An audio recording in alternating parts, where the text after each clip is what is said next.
Assalamualaikum warahmatullahi wabarakatuh. Perkenalkan, nama saya Adi Kurniawan dengan NIM 0562579982, Prodi Sistem Informasi Universitas Terbuka Yogyakarta. Dalam video ini, di sini saya akan menjelaskan atau mengerjakan tugas dari mata kuliah struktur data, di mana kita diminta untuk membuat program Java yang mengimplementasikan struktur data stack dengan metode LIFO atau last in first out, struktur data GUI dengan metode FIFO first in first out, dan program Java yang mengurutkan data menggunakan metode quicksort. Langsung saja, mari kita kerjakan.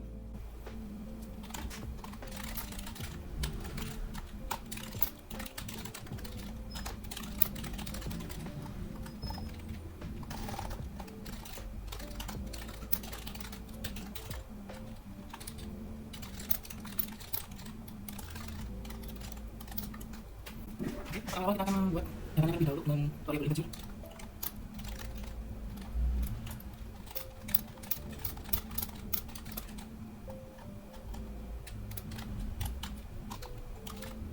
Oke, untuk tugas pertama yaitu start dengan metode LIFO.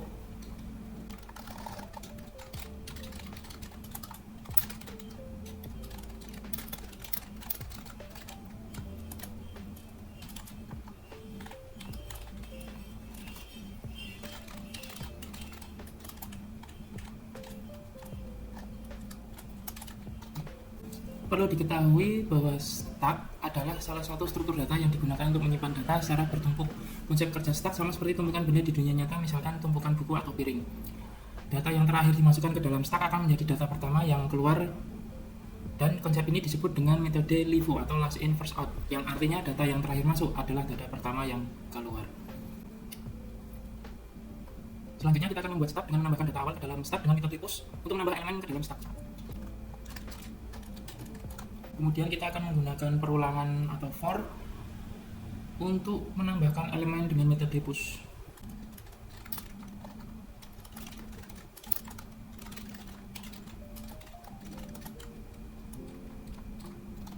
Kemudian kita akan membuat tampilan atau isi stack sebelum melakukan proses put.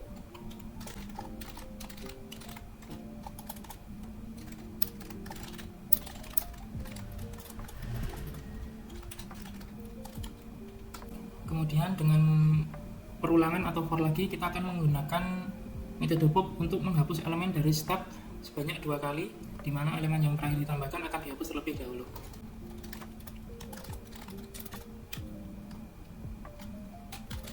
Angka 2 di sini menunjukkan jumlah elemen yang akan dihapus, yaitu 2.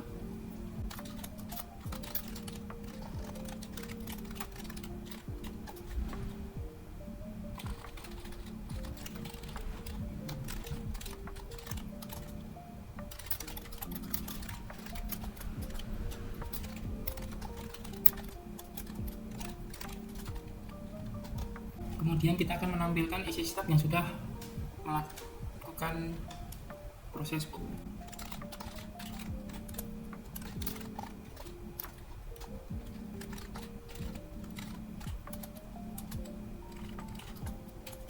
Oke, mari kita coba jalankan. Oke, program sudah berjalan. Pertama-tama kita akan melihat isian stack sebelum proses put, di mana isian elemen sebagai berikut. Kemudian melakukan proses put 2 kali pada elemen 45 dan 90. Yang pertama-tama elemen 45 akan dihapus, menyisakan elemen 90 di ujung paling kanan. Kemudian elemen 90 kita hapus lagi, menyisakan elemen 80 di ujung paling kanan. Dan isian stack setelah proses put menjadi seperti ini. Untuk kompleksitas waktunya pada metode stack atau LIFO adalah big O1 atau constant time atau waktu konstan, yang artinya waktu proses selalu tetap, di mana proses sangat cepat, hanya menambah dan mengambil data ke atas stack atau paling ujung stack, dan tidak perlu mencari dan memeriksa seluruh data. Selanjutnya kita akan mengerjakan soal nomor 2, yaitu GUI atau FIFO, di mana GUI atau FIFO merupakan metode kerja pada struktur data GUI yang data pertama masuk akan menjadi data pertama yang keluar.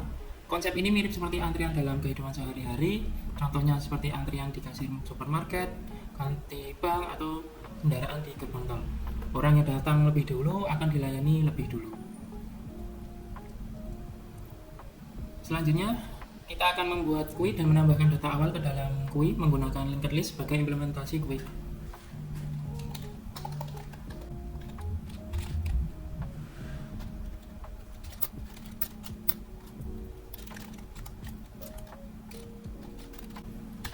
Kita menggunakan metode add untuk menambahkan data dalam atau elemen dalam linked list tersebut.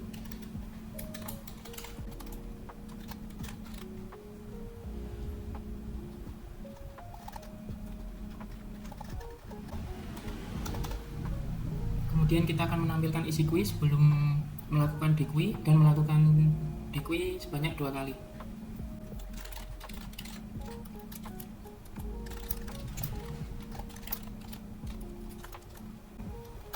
Kita menggunakan metode perulangan dengan for lagi untuk menghapus atau deGUI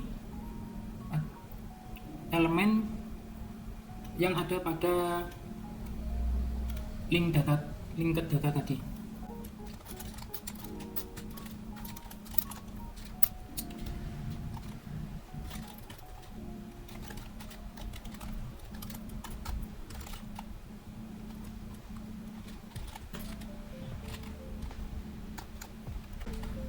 Kemudian kita akan menampilkan isi GUI yang sudah dilakukan proses deGUI atau remove.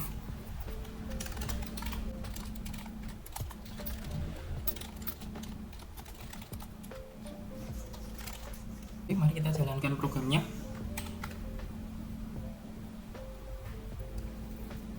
Oke, program telah berhasil berjalan dengan sebagai berikut. Isi GUI sebelum deGUI atau remove yaitu sebagai berikut. Kemudian kita melakukan deGUI sebanyak 2 kali pada elemen 25 dan 23 sehingga elemen 25 akan dihapus dan elemen 23 akan menjadi paling kiri atau paling depan. Kemudian elemen 23 kita hapus, menyisakan elemen 56 dan seterusnya, yang 56 menjadi paling kiri atau paling depan. Dan isi GUI setelah deGUI atau remove sebagai berikut.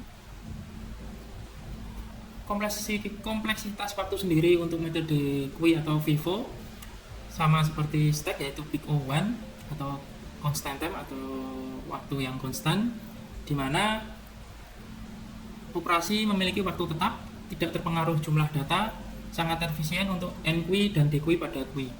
Karena GUI hanya bekerja di depan antrian dan belakang antrian. Selanjutnya kita akan mengerjakan soal nomor 3, yaitu quicksort, di mana quicksort adalah algoritma pengurutan data yang menggunakan metode divide dan conquer, yaitu membagi dan menyelesaikan. Artinya data besar akan dibagi menjadi bagian-bagian kecil, lalu setiap bagian diurutkan hingga seluruh data menjadi terurut. Di dalam quicksort sendiri bekerja dengan memilih salah satu data sebagai pivot atau patokan pembanding. Kemudian data akan dipisahkan menjadi 2, data yang lebih kecil dari pivot diletakkan sebelah kiri, dan data yang lebih besar dari pivot akan diletakkan sebelah kanan. Setelah itu proses yang sama dilakukan terus-menerus pada bagian kiri dan kanan sampai semua data terurut.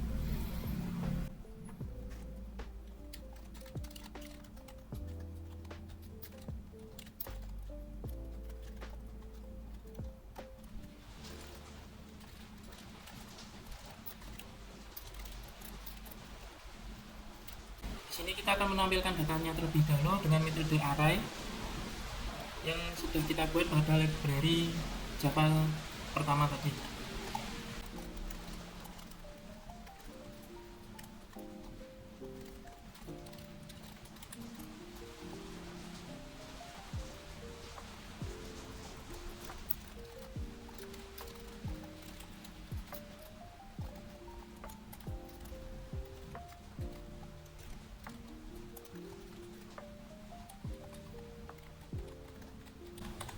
Sebelum kita memanggil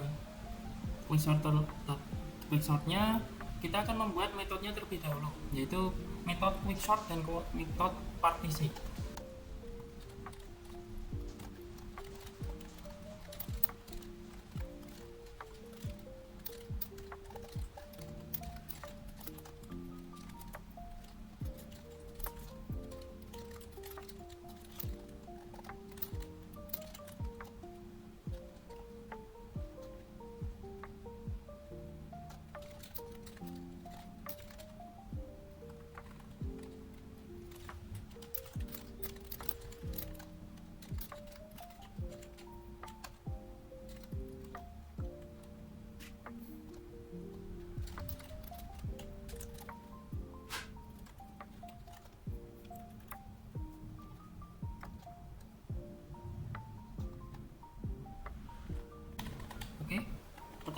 yaitu metode static quicksort, yang dimana kita membuat batasan dari nilai terendah dan nilai tertinggi dengan metode if. Jika pivot lebih rendah atau lebih kecil,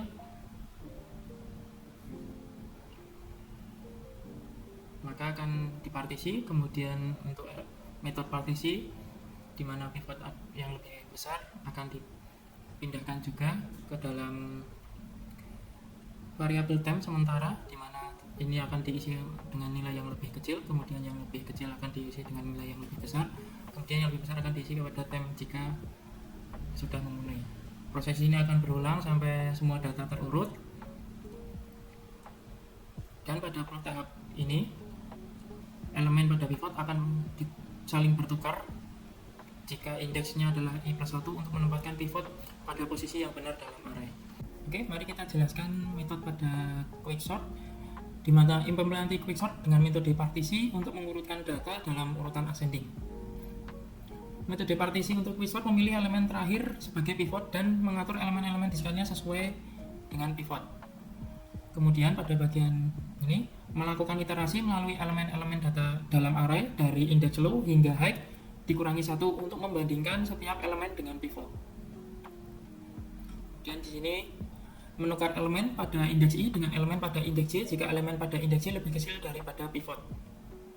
Sehingga elemen yang lebih kecil dari pivot akan berada di sebelah kiri pivot dan elemen yang lebih besar akan berada di sebelah kanan pivot.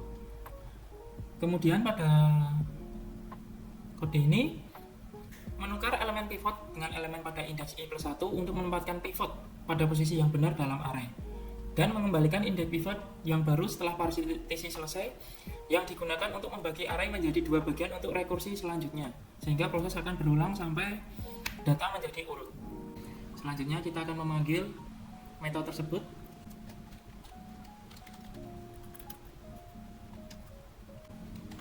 Oke, mari kita jalankan programnya. Oke, program sudah berjalan, yaitu quicksort ascending. Data sebelum diurutkan sebagai berikut, kemudian data setelah diurutkan dari terkecil hingga terbesar sebagai berikut. Jadi saya jelaskan lagi, untuk kompleksitas waktu metode quicksort memiliki dua, yaitu base case dan worst case, di mana base case atau big O n log n terjadi ketika pivot selalu membagi array menjadi dua bagian yang hampir sama besar, sehingga prosesnya yang cepat karena setiap pembagian membuat jumlah data menjadi setengah, jumlah proses menjadi lebih sedikit, dan rekursi tidak terlalu dalam.